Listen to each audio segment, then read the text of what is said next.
Welcome to Rush University Medical Center Division of Nephrology Renal Biopsy Conference for April 14th, 2022. It's great to see everybody's faces today. Today's CME activity code is 485290. This conference will be recorded. It'll be up on YouTube within a week or so. Everybody is muted except for the co-host, but if you have any comments as we go along, be sure you put them in the chat board. I want to start by wishing everybody a happy Ramadan. And next slide. So if anybody has any questions about nephrologists being fun, this will hopefully dispel that. This was our team renal last night playing whirlyball against the critical care people, and proudly we won. And you don't always see all our faces, but there's Dr. Whittier, Dr. Gashti, Dr. Wase, Dr. Vera, myself, Dr. Schlotman, Dr. Peeve, Chintav, Dr. Corbett, and Dr. Romani. So we had a great time, and fortunately we won. So if my voice is a little hoarse, it's because I'm I'm kind of a wild man playing that. It's not something I'm proud of, by the way. But you can see we had a great time, and we're doing our best to change the opinion of nephrologists internationally. This is Biopsy Conference. We have nothing to disclose. And the case today is, to ensure patient privacy, all identifying information, gender, age, ethnicity, exact laboratory values, and other details have been changed to disguise the identity of the patient and to protect the patient anonymity. Today's case is a case that Dr. Bill Whittier has, and he's going to walk us through the case. Bill? Thanks, Roger. Yeah, we've got a 27-year-old Black gentleman who's got a past medical history of HIV, which is well controlled on antiretroviral therapy.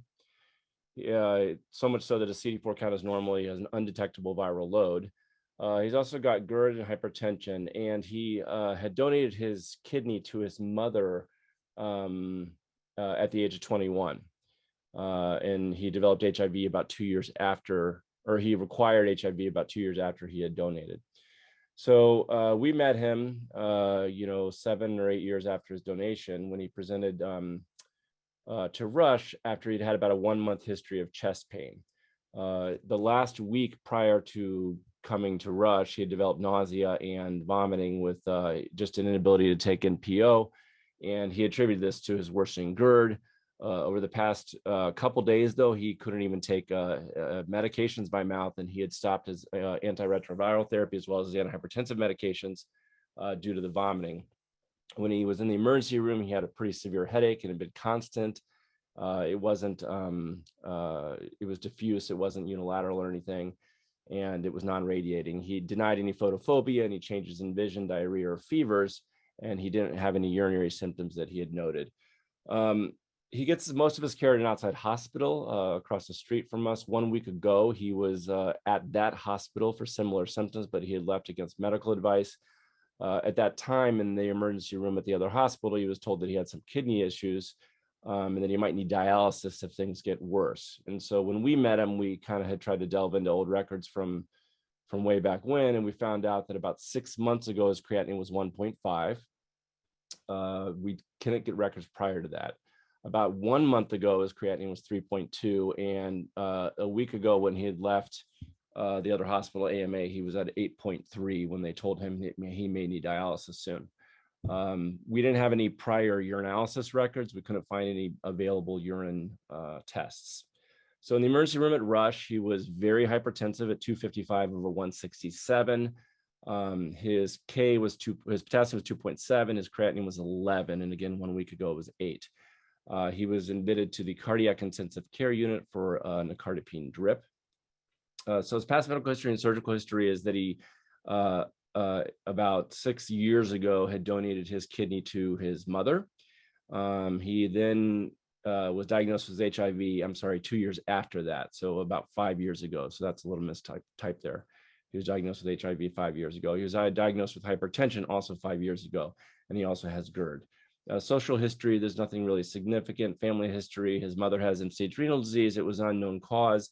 It was reported to be due to hypertension. His father is unknown. Current medications prior to coming in, which he really wasn't taking in the last week, but he was supposed to be on Coreg, thiazide, Protonics. He was taking Zofran without that much relief, and his HIV medicines are there. He denied any NSAIDs or herbal medications, and on exam, he was mostly significant for a blood pressure of really high, 225 or 106. He had a displaced PMI laterally, and he had no edema. So his labs outside, like I had said, he was 1.5, and then a month ago 3.2, and then a week ago 8.3. And on admission to Rush, his potassium was 2.7, his bicarb was 27, his BUN was 64, and creatinine 11.1.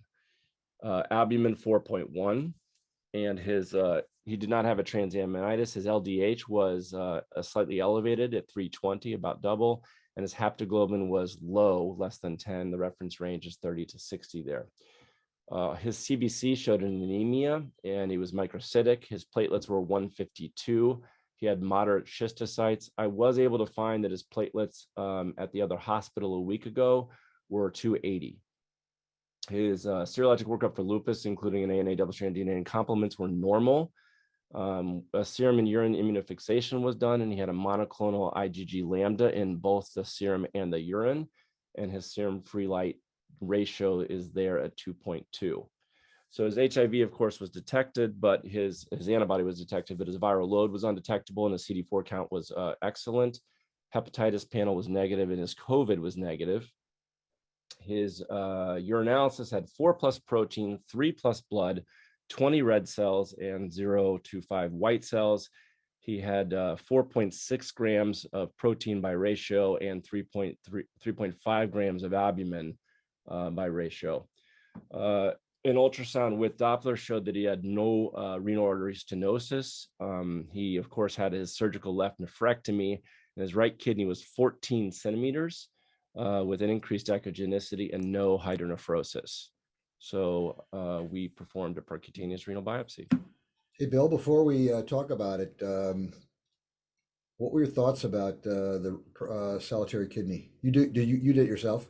Yeah, we did it. Yeah, this is interesting because it used to be an absolute contraindication in the older days, and it's still a relative contraindication, or it may have always just been a relative one. But it's always a little riskier just knowing that the risk of that kidney loss means you're going to really be complete end-stage renal disease. So it's not necessarily a riskier procedure with a higher complication rate. It's just that it's so much more serious if you need a nephrectomy.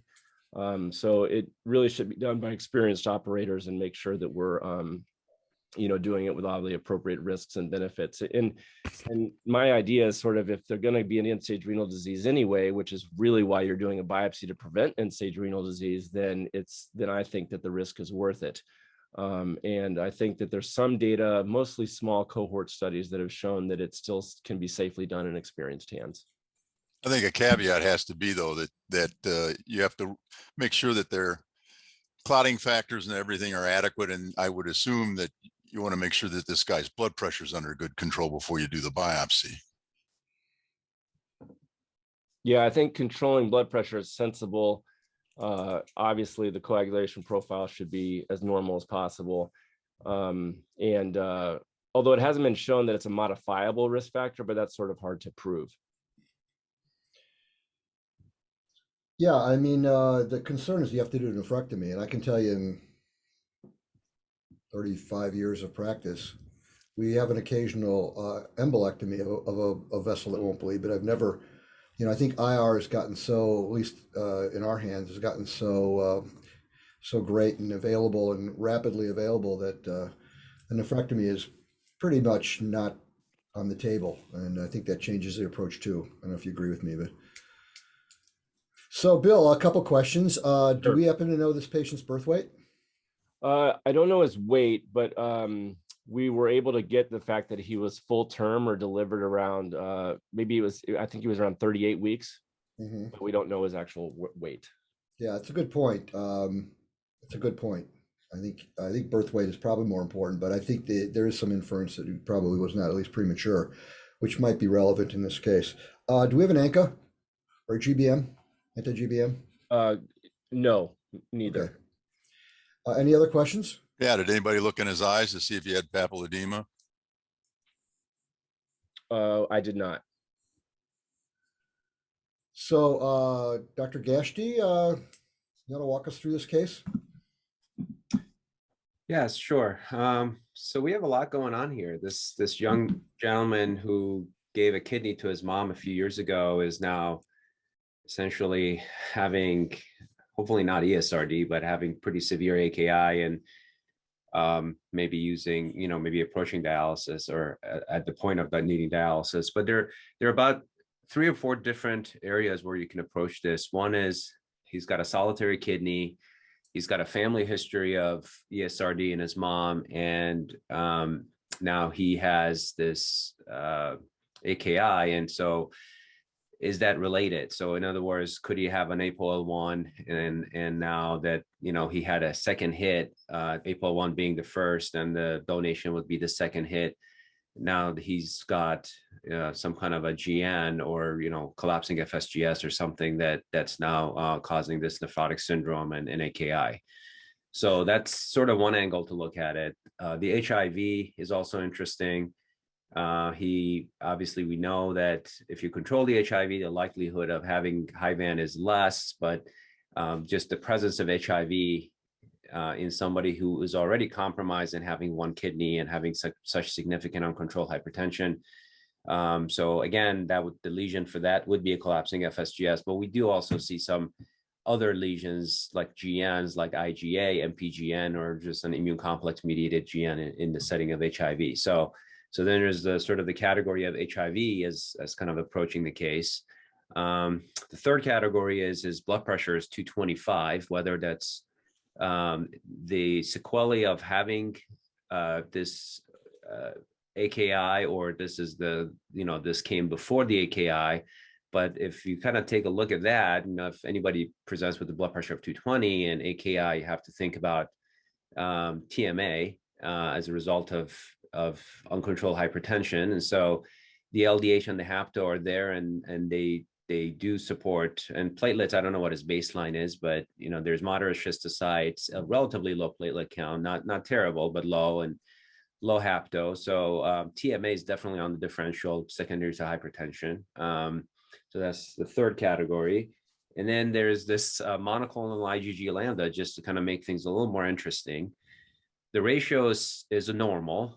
Kappa and lambda are both elevated, which you can see in people with decreased GFR, but there is this monoclonal immunoglobulin that's seen. So if there is a MGRS, so to speak, monoclonal gammopathy of renal significance, then that would be another sort of lesion to kind of consider to see if, he could have something like, with degree of proteinuria, could have like an amyloid or something, but that shouldn't really give you this degree of AKI and the amount of hematuria that you're seeing. So the amount of blood and the protein, so this isn't a clear nephrotic or nephritic. This is one of those middle ground things. I really am impressed by the blood pressure and the hemolysis lab. So I'm gonna go with TMA, and TMA shouldn't have 5 grams of proteinuria. So FSGS looks good to me with solitary kidney, family history, African-American race, HIV, all that stuff. I mean, he's got so many risk factors for FSGS. I'm going to go with FSGS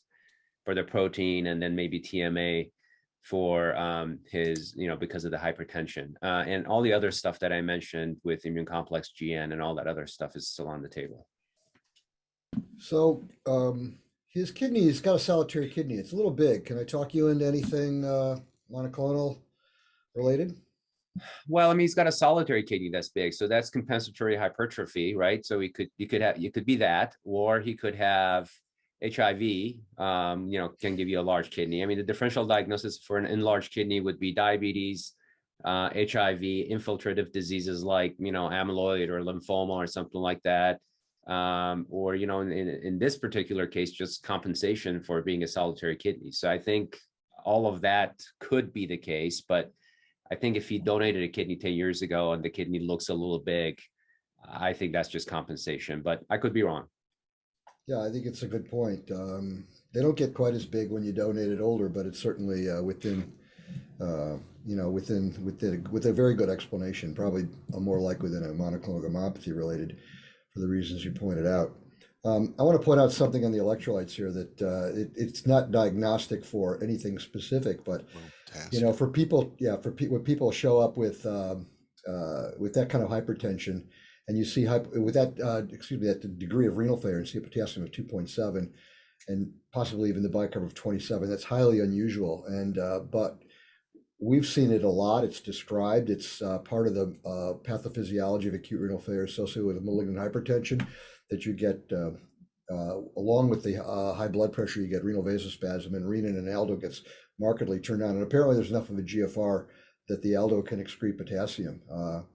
But it's something in a recurring theme that we always like to point out, especially for our fellows, because that's highly unusual. But it doesn't mean that they've got secondary hypertension, like primary hyperaldosteronism. The malignant hypertension alone can do it. So this is a really, really nice example of that. Steve, what do you think's going on here? I mean, I think Casey gave a really, really nice differential.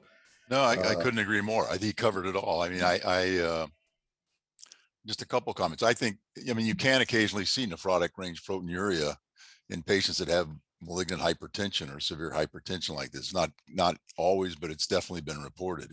And as you point out, the low potassium, I thought I saw that too. I thought that's very interesting. It's clearly kind of a high renin aldo state. I mean, this guy has very, rapidly progressive renal disease. I mean, this guy went from 1.5 to up to 11 in a very short period of time. Would you call him an RPGN? No, it's interesting. You say, no, I don't think he's got an RPGN, but this is one of these situations where I don't think he's got a crescentic GN. One's a clinical term, the other's a histologic term. They usually go together, but they don't always have to. I mean, people with cath nephropathy have rapidly progressing renal failure. So, I understand, but he's got a lot of blood is what I'm getting at. Well, he's got a lot of blood in the urine because I think part of it is he's got intravascular hemolysis. So that gives you the 3+ dipstick.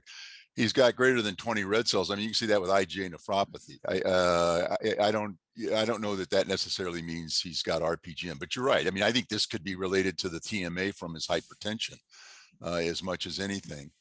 I think personally, that's the path I was going down. Casey did a great job of going through the other parts of the differential. But I think he's going to have just what Casey said. I think this guy's got hypertensive emergency with thrombotic microangiopathy and all the sequelae that you would expect with that. Does he have papilledema? I mean, none of us hardly ever anymore look in the eye, but I wouldn't be surprised. It'd be interesting if he did. Doesn't matter if he didn't. I think the interesting thing is, this paraprotein. I mean, a 27-year-old with a paraproteinemia, those kinds of things are really unusual. I think less than 1% of patients under the age of 40 have paraproteinemias and paraprotein-related renal disease. So it'd be almost a reportable case. I can't explain it. I mean, it's obviously there, but I liked Casey's differential, but I also liked his, final point in that, or his I think number one diagnosis, and that's TMA from hypertension. What you're saying, I don't know. The 27 is young, but now that we've expanded the differential diagnosis to all these other renal lesions associated with monoclonal gammopathy, the monoclonal gammopathy of renal significance that's not amyloid, it's not CAS nephropathy. I think it's not as unusual to see younger people. I've been reading on an onconephrology board that we have that sometimes he can be even younger, much younger than that. Casey, do you want to go on? No, I was just going to say, maybe you're right. Maybe, the nephelometric assay that they use to the kappa, the free light chain analysis is so much more sensitive than what we had in the past. This whole category of non-secretory myeloma is almost gone as a result of that. So you may be right. Maybe now in young, the literature I'm thinking about is a little older.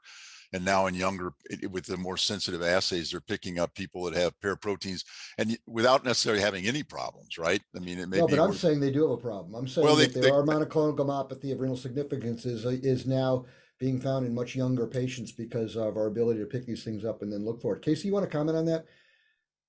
Could I bring up one thing too? I think the 2021 guidelines for KDIGO and MPGN comments on this as well with the C3GN section there. And they are actually recommending only to test people with a C3GN or an MPGN for monoclonal gammopathy. I'm sorry, with C3GN only if they're over the age of 50. So I thought that was interesting that that was in those guidelines, but because I think that it can be seen in younger patients. Again, case reports is what I've seen, but not a huge case series.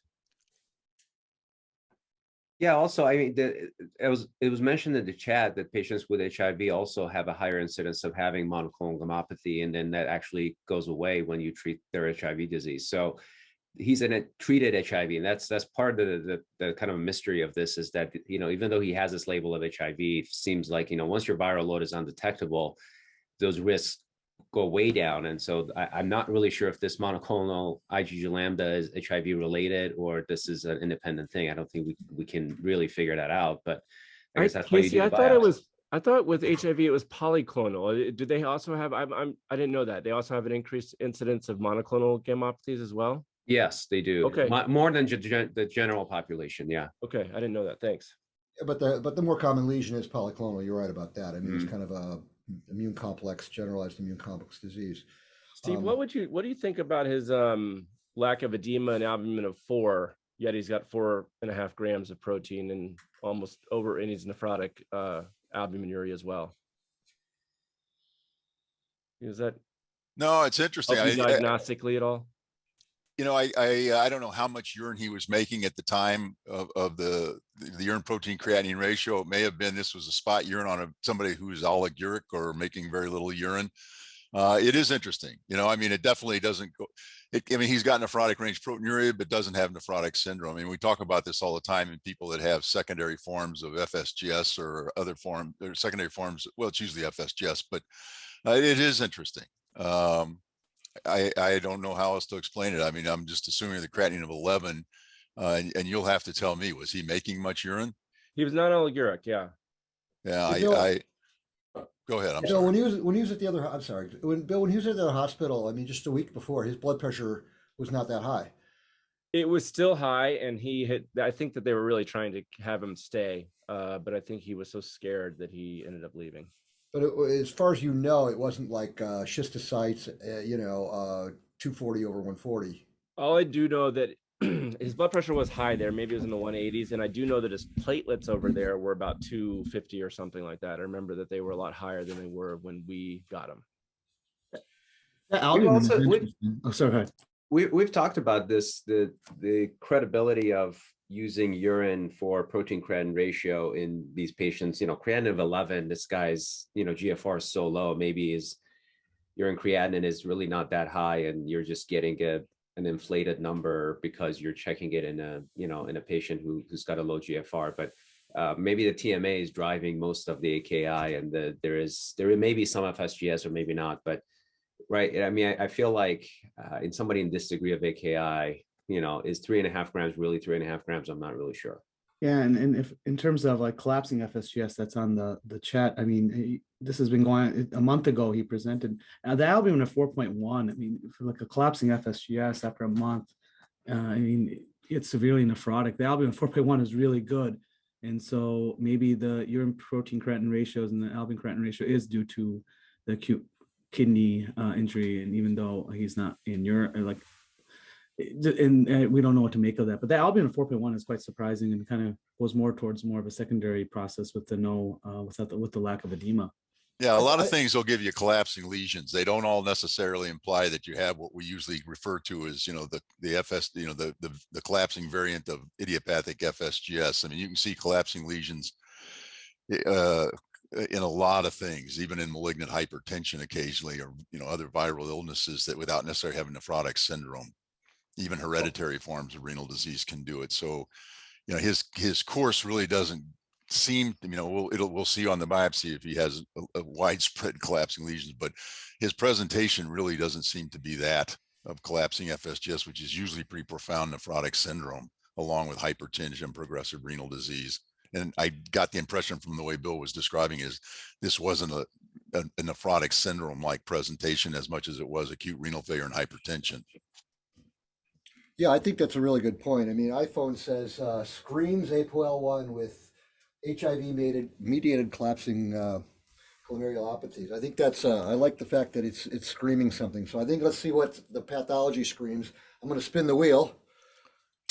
Want to do a poll first or no? Oh, yeah, I'm sorry. Thanks. Yeah, let's do a poll. We have a poll.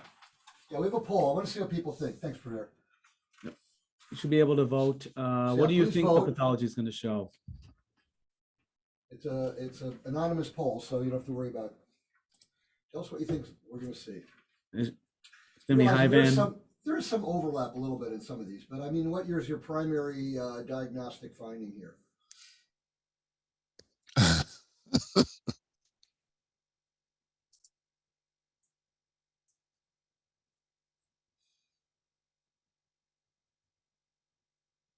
We'll get a few more seconds here. Pretty good response. All right. Well, nice. Okay, here we go.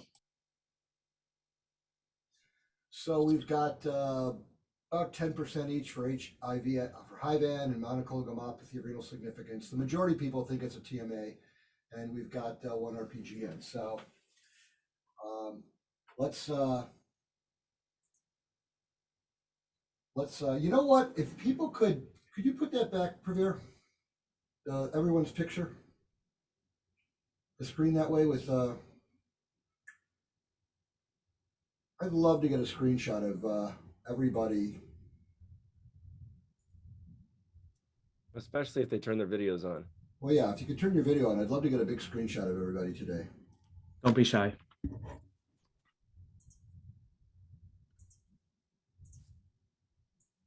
Yeah, so if you could put your screen on, we would love to have get a giant screenshot of everybody. Wait a couple seconds if you have a camera on your phone. Can you guys project that way as well or something? And all of a sudden, maybe I If you have to can't do see, it. if you're on the right, upper right of your Zoom, there's Yeah, a view okay. thing. So Yep, just click gallery. on gallery. Gallery. Yeah, wait a couple more seconds. Is there a way to get them all on one page, Pravir? There's a limit, but I think we probably have enough room. I mean, It's you can't go 2 100. pages now. Try to increase your Zoom window size, like maximize the screen. All right, I got it. Let's spin the wheel. Just had everyone's, instead of say cheese, say renal. All right, great wheel. Who's going to read the biopsy today?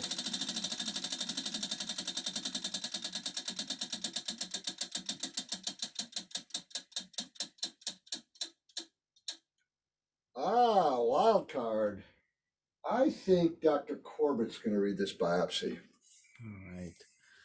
Give me a second here, Steve. I'm going to give you control. Well, now I feel like I'm getting set up. I think you can handle it. You never know. Steve. You notice how Rodby never passed the ball to anybody last night? It's Who a scored the separate- most? Go ahead, click on the screen. Well, I mean, if you take enough shots, you eventually score. Yeah, go ahead and click on the screen. And how many did you score? Yep, go for it. You know, I was feeding you the ball all the time. I'm a defensive player. I know that. I mean, I saw some assists by Steve. I actually got online to find out if we could buy those rackets so we don't have to use the broken ones all the time. And you can. I think it's called whack-a-mole. Oh my God. We'll I bring clicked it up. I clicked on the screen. I didn't. Controlling the screen. You can advance the slides at the bottom. Bottom Gotcha. left. All right. David, are you on board? Yep, I'm on board. I'm with All right. you. All right. We got the magnifying glass. There's the E. All right. So here we have a trichrome and 2 nice cores. A lot of fibrosis, it looks like, and tubular atrophy, even at this low power. I mean, I work in multiples of 25, so I would say greater than 75%. David? Yeah, it's extensive. Not 100, but close. Yep. Wow. Okay. So I don't know if this is an infarct or if it's just related to the procedure Yeah, itself. I think but- that's a little biopsy trauma. Yes, Okay. and extravasated red cells. I mean, this one glom here, I mean, a lot of this out here, is this a vessel or a tubule? Yeah, that's an arterial. Yeah. I mean, there's a thrombus right there. Yeah. So you've got a thrombus right there. So the TMAs are starting to win. And you've got an MPGN-like pattern here, as far as I'm concerned. It's kind of lobular looking. There's, a lot of cells. I mean, this is probably going to be on its way out, and it may even be a little ischemic, but it looks a little lobular. You can get, an MPGN-like picture in this situation. But there's no periglomerular fibrosis at this point, but you've got a thrombus again that may be causing some ischemia here, but it still looks lobular to me as well. And I would not be a bit surprised when we get the silver stain if there's not tram tracking.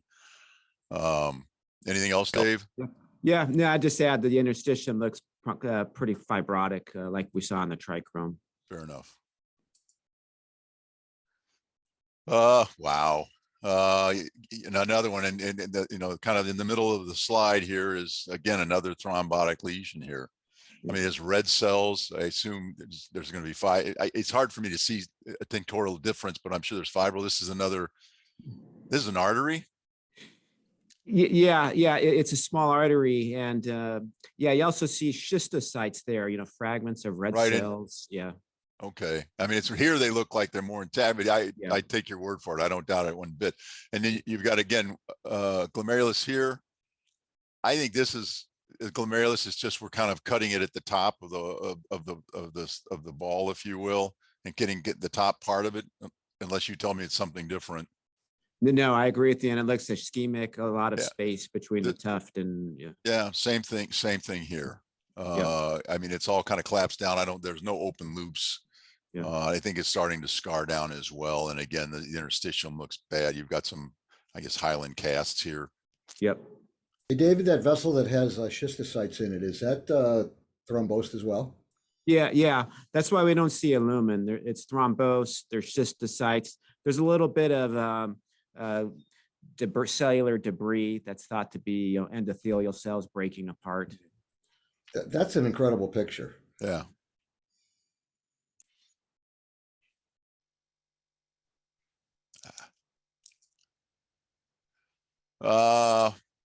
Just the sclerosed glomerulus here. This looks like the takeoff of the proximal tubule. Actually, Steve, is that the hilum? No, that's an interlobular artery. If you go to the very center, you'll see a lumen right here. Yeah, so that's the acute change we see in the arteries. It's called the myxoid intimal thickening. Oh my God! Well, I was going to say this I really screwed this one up, but yeah, I mean another completely occluded vessel. Wow.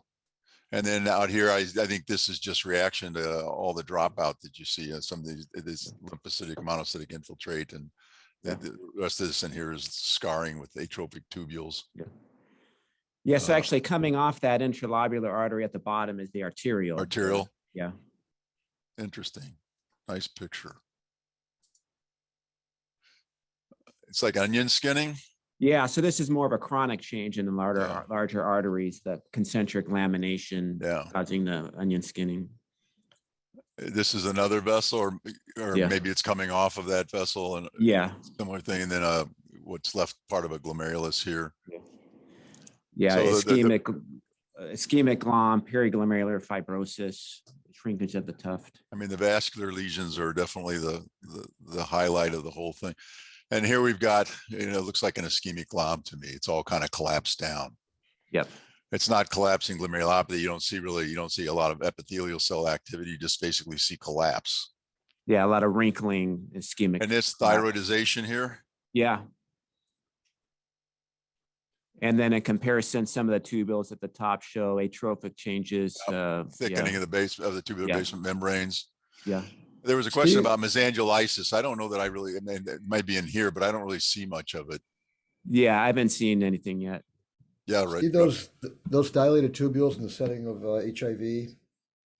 These are really pretty big. I mean, it's an interesting thought, the microcystic dilatation that you get.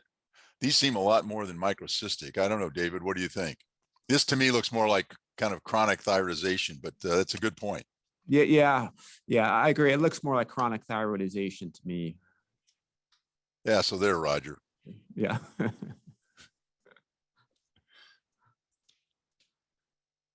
This is probably the one glomerulus is still functioning. Yeah. I don't see an occlusion here. Well, this is the proximal tubule on this one coming off right here, right? Yeah, right. Start to see a little brush border. I don't even see the vascular pole. It's probably down in here, but this one actually looks quite good relative to everything else. Yeah. And this is this is a PAS stain. I apologize. I haven't been naming the stains as we've gone along. Yeah, and at 12 o'clock, just above the glomerulus, we have a normal arterial. What one should that's a tubule to the left. Yeah, yeah, right here. Yeah, right there. Yeah, okay. Yeah, one of the few normal ones. There's also in the back in the previous slide, there's some ATN there was a mitotic figure in that tubule at like 10 o'clock. 10 o'clock. Yeah. Over here. Yeah, on the other side of the right tubule. here. Yeah. Yeah. Good for That you. looks- Good call. Yeah. Good call. I mean, here we have a glomerulus that has a lot of collapse. Now you do see some epithelial activity. So, I mean, you could say this is, I guess, a collapsing lesion, but like I said, it's not uncommon to see it in this setting. So it doesn't, I don't think it has, I mean, it definitely doesn't have the same implication that it would in somebody that has global collapse and nephrotic syndrome, who we think has kind of quote unquote idiopathic FSGS, if you will. At least that's my read on this. I mean, I don't see any open capillary loops, and you see all this epithelial cell activity, which I think is visceral epithelial cell proliferation and collapsed glomeruli. Yeah, one glomerulus had this collapsing features in the biopsy.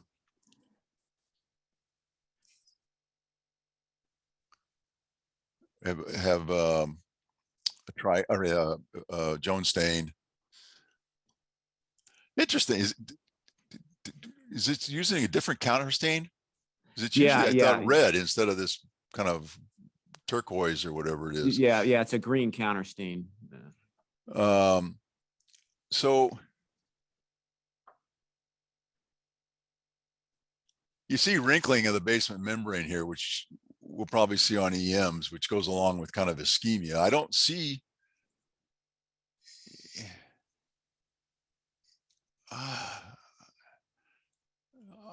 any good tram tracking or splits right now, but David, you may see something that I don't. No, I did. I mostly saw, like you said, wrinkling, ischemic changes. I mean, and this is, I assume this is the vascular pleural, and I don't see, I don't know, I don't think this is a thrombus, but yeah, I think those are unlicensed red cells. Yeah. David, you keep describing, ischemia, wrinkling ischemia, and I think you made the point earlier that because the differential diagnosis here is a lot of it is a collapsing glomerulopathy, and we've used the term collapse, but I don't think you've really said collapsing glomerulopathy. Now, the slide before that did show a lot of epithelial cell proliferation. It looks like a little bit here. I mean, can you really be certain of the pathophysiologist is hypertensive, quote, hypertensive ischemia, or I mean, the risk factors for collapsing GN are very, very high in this case, as Dr. Gashti pointed out. Well, Steve and I both agreed that previous PAS did have a glomerulus with collapsing features. There was prominent, visceral epithelial cell hyperplasia, prominent protein droplets. But the rest of these just show wrinkling and kind of ischemic changes. See, there's no podocyte hyperplasia here. There's no protein droplets. I was just getting back to the last one, and it kind of depends. It probably doesn't matter in the long run. I just wonder how you sign this out, and you can tell us later as far as where you would put collapsing GN, and you can leave it off now. But I mean, where would you put that in your final report? Steve, keep going. No, I mean, we're going to get back to this. I assume one collapsing glomerulus does not make what maybe you're using the term differently, what we would call collapsing FSGS. And Helmut Rinke wrote a beautiful paper about this years ago about HIV and non-HIV associated, lesions that have collapsing lesions. I mean, so yes, there's one that has a globally collapsed glomerulus with global collapse, but I don't think the implication is not the same as what I think we usually use it as in the setting of idiopathic FSGS, for lack of a better term. IgG is completely negative. It'd be interesting if you did a fibrin. You didn't? Was the fibrin positive at all, or? No, we didn't get any arterials in the sample for fluorescence. All right, so we'll get through the rest of this. Sorry, real quick. David, was the lambda? I assume there's no light chain restriction. No. Fair enough. So there's no evidence of light chain deposition disease. You've been looking for it primarily in the basement membranes, predominantly in the tubules, but also can be seen in the glomerulus. So here's an EM. You get some focal foot process effacement. This basement membrane looks pretty good. The epithelial, fenestrated epithelium doesn't look too bad here. Usually in these ischemic gloms or with kind of malignant hypertension, you'll see this endothelium, I'm sorry, be pulled away from the basement membrane. Here's an endothelium. So there is a little bit right there where you were at 2 o'clock. Right here. A little, yeah, a little bit. A little with yeah. the schmutz or whatever you call it, the fluff in between. But yeah, and this isn't too bad. I don't see any deposits. But there again, there's some most of the foot processes look pretty good. There's some focal effacement. Let's see what the next one is. Another one, here's some red cells that aren't schistocytes, I guess. Again, some effacement. Here you do see some wrinkling. Here's some more wrinkling. Here's, I think, an endothelial cell. Again, the endothelium doesn't look too bad here. How many more EMs do you have, David? I think one more. All right. So this basement membrane here looks pretty good. Again, the endothelium looks good, and the foot processes, again, focal effacement. Mm-hmm. So. And the GBM was thick there. Yeah. Okay, a little thick, but not that bad. So, I mean, basically what we have here is a thrombotic microangiopathy with ischemic renal, with ischemic glomeruli. You have one glomerulus that has a collapsing lesion. Again, in this setting, it's still consistent with hypertensive thrombotic microangiopathy in my mind. And I'll leave it at that. Yeah. So the only thing, we had a poll there, and what didn't really fit, I suppose, would be a monoclonal gammopathy related disease or an RPGN. But I think it's kind of in the spectrum of everything else that was shown. I want to ask Bill to take over because we're short on time today, and we have to finish promptly at 1. So, Bill, I know you've prepared a lot, so why don't you tell us? Yeah, maybe I can first start with just the TMA was really what was causing his majority of his renal disease, and I can give you a little outcome is that he unfortunately went on dialysis. And a lot of times, if it is a TMA due to malignant hypertension, once you control the hypertension, then they're able to come off dialysis. And we don't really give up on these for a little bit longer than typical. I usually am waiting 6 weeks.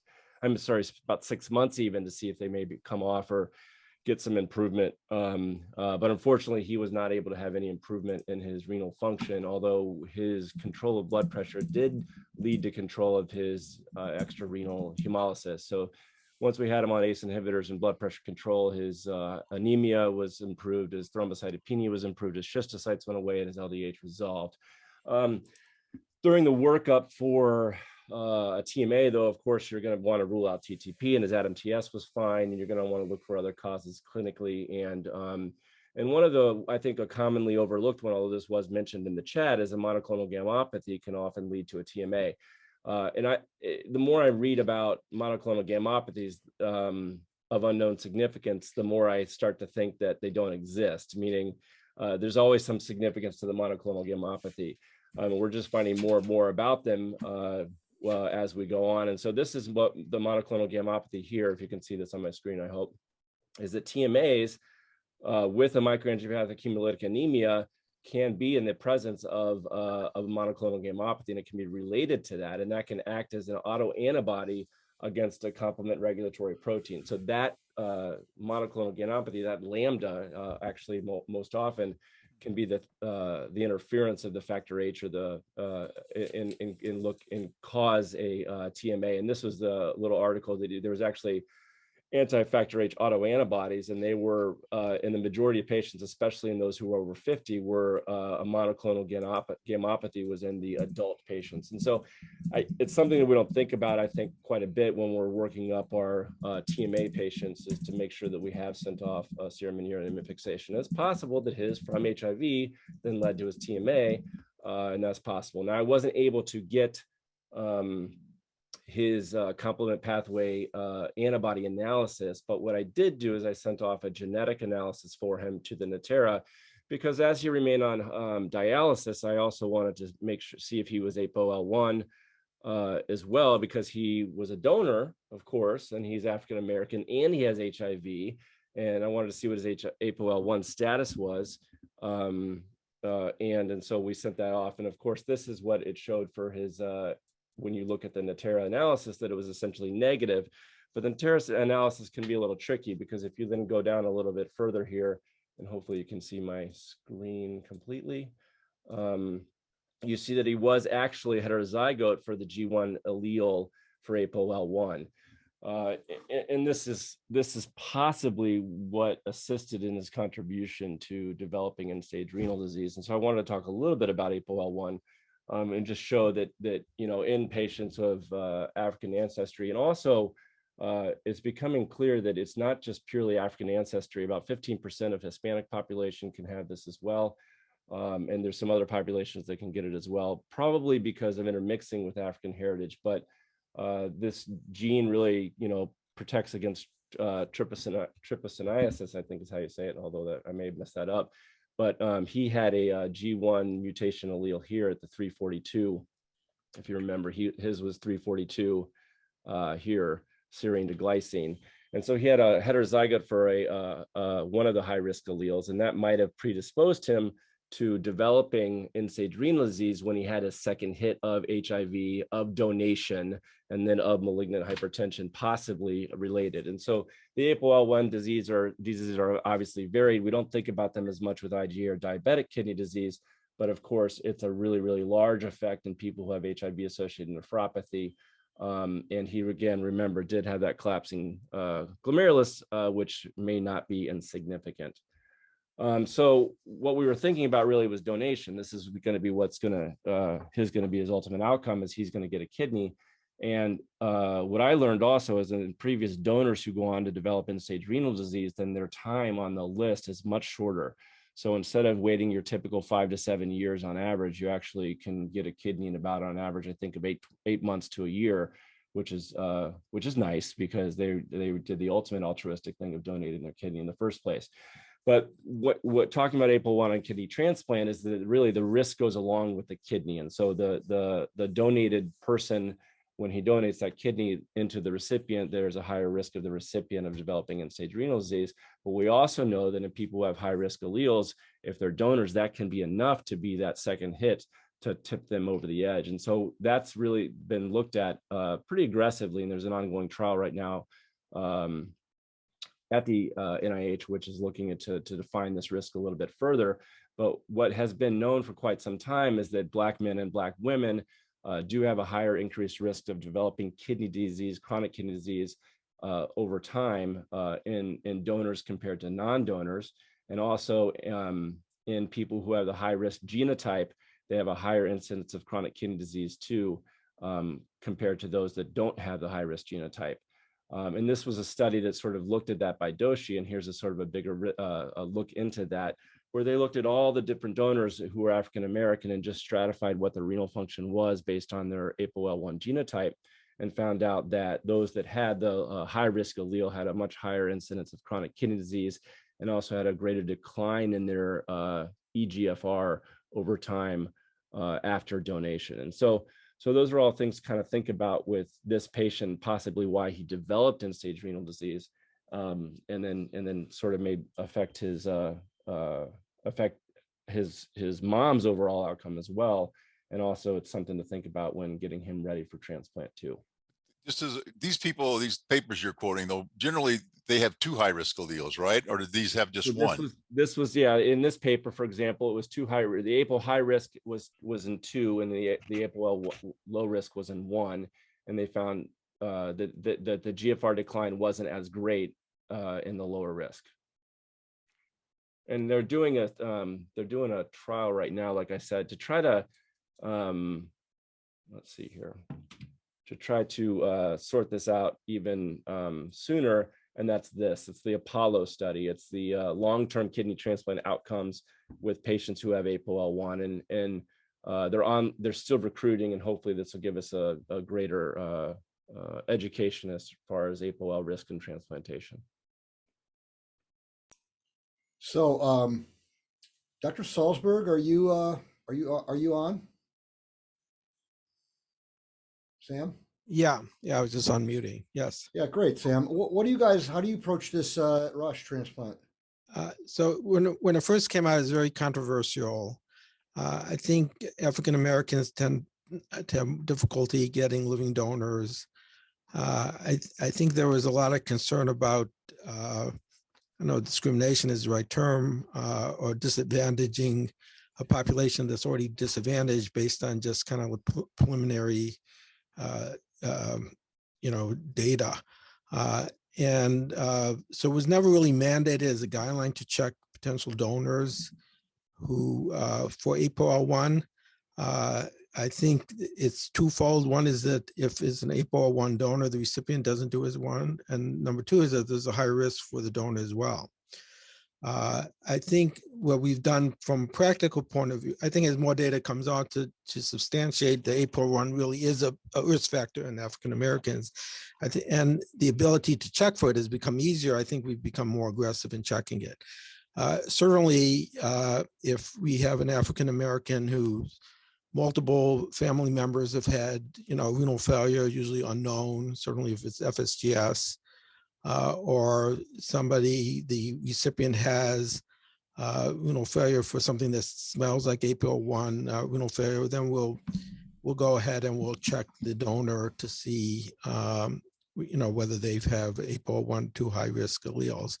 In general, if they do, we won't take them just because we worried about the increases for their outcome. The question becomes is whether we should be screening all deceased donor for APOL1 as well, because it may compromise the outcome of the recipient. Maybe that they should be considered a higher risk donors, even a deceased donor, because of this. And I think those are the issues that the Apollo study is kind of looking at. Well, thanks. I mean, there's a lot of real important issues here, and everything's clear in retrospect. And he was a single allele, one high risk genotype, but it's hard not to think that didn't play some role here. And even with the genetic studies, it could have come back that he had a factor deficiency of some type, a complement factor deficiency, because now more and more we are finding that a lot of these malignant hypertension is just a manifestation of that too. So there's this giant. Yeah. There's this one. Go ahead. I'm sorry. No. You're right. It was tested in Natera. I didn't find it, but this is one giant Venn diagram with segmental scars and hypertension and complement disorders and TMA, and they all kind of are mixing up, and we're just kind of learning now how they all fit together. But clearly, I'm not. It's nice he donated to his family, but I'm not sure it was the best thing for him. And this is only in retrospect. Yeah, usually the one high risk allele hasn't really, as far as I'm aware, hasn't been really associated with high risk.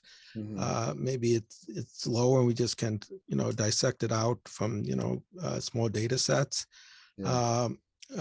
Do we know what the mother's renal failure was? She was told. Yeah, she was told it was hypertension. She was, that was all she was told. I don't know if she had a biopsy or anything like that. Yeah, so you wonder if she had 2 high risk alleles. Right. No, that's kind of that's the story we're trying to paint here, and that maybe he only had 1 high risk, but he also had HIV and a solitary kidney, and it's hard to believe it doesn't add up, but it may not add up. I mean, I think that's the story, and I think that there's a lot to be learned, and I think the more we learn, we can maybe prospectively handle these things, and do no harm and not put somebody at risk of end-stage renal disease for what's incredibly altruistic behavior. Yeah, we wouldn't have turned them down, and with one high risk allele, and even with 2 high risk allele, I think the official recommendations is to not necessarily exclude them out of hand, but to have a discussion, because it's not a sure thing. It's not like having PKD or something like that. You know what I'm saying? And just have a discussion with the family member that they're at high risk for donating. So that's kind of like the official guidelines, and depending on so if you have a 50-year-old parent who's donating to a 12-year-old kid or something like that, they may be willing to take that risk. So I think it's so it's not a for sure do not take him. I think it's still like a lot of these gray areas in evaluating donors. It has to, we have to look at the big picture of the case. That brings up a good point, Sam, especially, I mean, there's been a lot, I think, written in the recent past about the follow-up of the donors and how closely they should be followed. What is the recommendation now? And in somebody like this, do you follow them even more closely? Right. So that for a while, the donors would just donate and nobody followed them at all. Then UNOS came out with obligation of the transplant centers to follow them for 2 years. So at 6 months, a year, and 2 years, there's, the the transplant center is obligated to track them down and make sure they're getting their creatinines and blood pressure checked, et cetera, et cetera. After that, I try to enforce to them that they should, see their doctor every year and have their blood pressure and creatinine checked. But I'm sure a lot of them don't. A lot of donors don't even have insurance. I think you're raising a major ethical issue in using donors. But the way things stand now is that for 2 years, the transplant center has responsibility to track them down. Afterwards, we try to encourage them to, get their own medical follow-up. We did invite Dr. Barry Friedman, and unfortunately, he was out of town and couldn't make it, but that was going to be our surprise mystery guest. But I think he would have been a wonderful addition to this conference. I'm going to wrap this up. Thanks, everybody, for a great discussion. Man, you guys nailed it today. Everybody was fantastic. The CMA activity code is 485290. We'll be back next week, and happy Ramadan.